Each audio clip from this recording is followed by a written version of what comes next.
the United States of Europe, a kind of empire. Some countries love it, some countries don't. We belong to the sovereignists, we don't like it. Mr. Orban, we want our money back.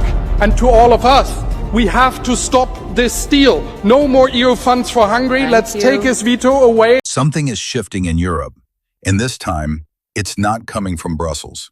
It's coming from Budapest. Hungary's Prime Minister Viktor Orbán has once again raised the political temperature inside the European Union. But this time, the tone feels different, sharper, more calculated, less defensive, more confrontational.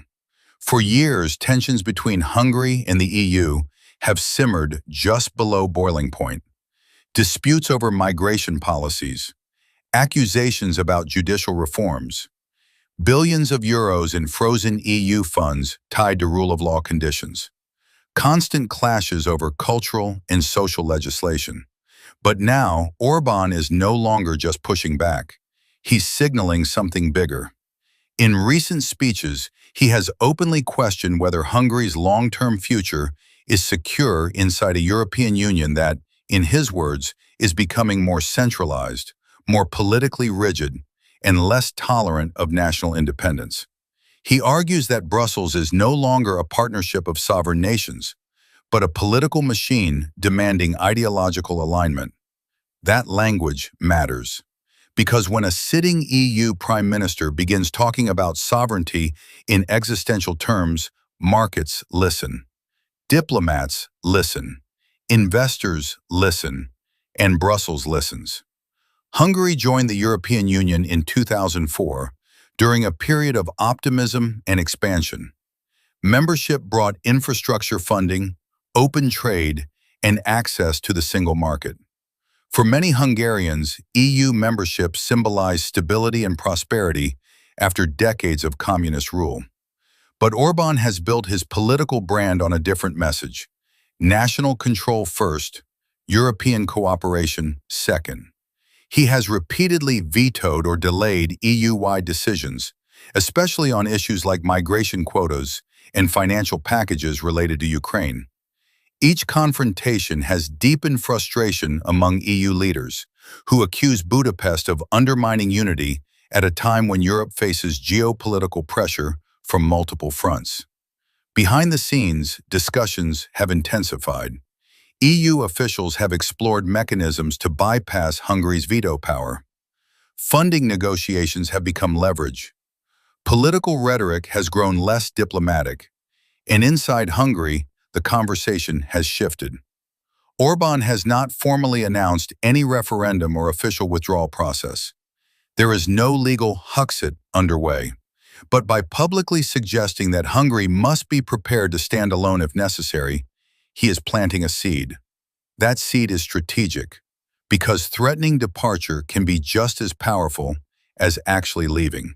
If Hungary were to exit the European Union, the consequences would be enormous. Economically, the country relies heavily on EU trade and funding. Politically, it would become the first EU member state to leave voluntarily since the United Kingdom's Brexit decision, a move that reshaped Europe and sent shockwaves through global markets. Orbán understands that history. He watched Brexit closely.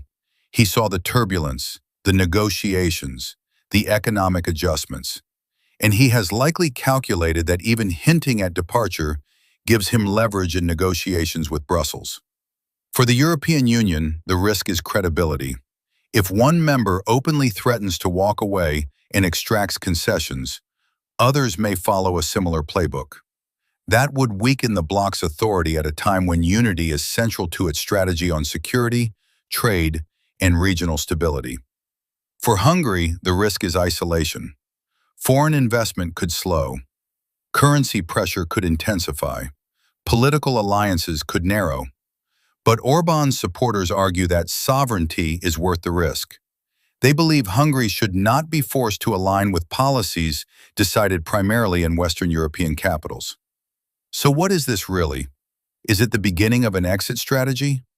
Or is it a high-stakes negotiation tactic designed to secure funding and policy flexibility? Right now, there is no official departure process, No referendum has been called. Hungary remains firmly inside the European Union, but the language has changed. And in politics, language often moves before action. Europe is watching carefully, because if Hungary truly begins moving toward the door, it won't just be a domestic political decision. It will be a defining moment for the future of the European Union itself. And whether this is brinkmanship or the first step towards something irreversible, one thing is clear. The tension between Budapest and Brussels is no longer just political disagreement. It's becoming a test of how much unity the European Union can hold and how far Viktor Orbán is willing to go.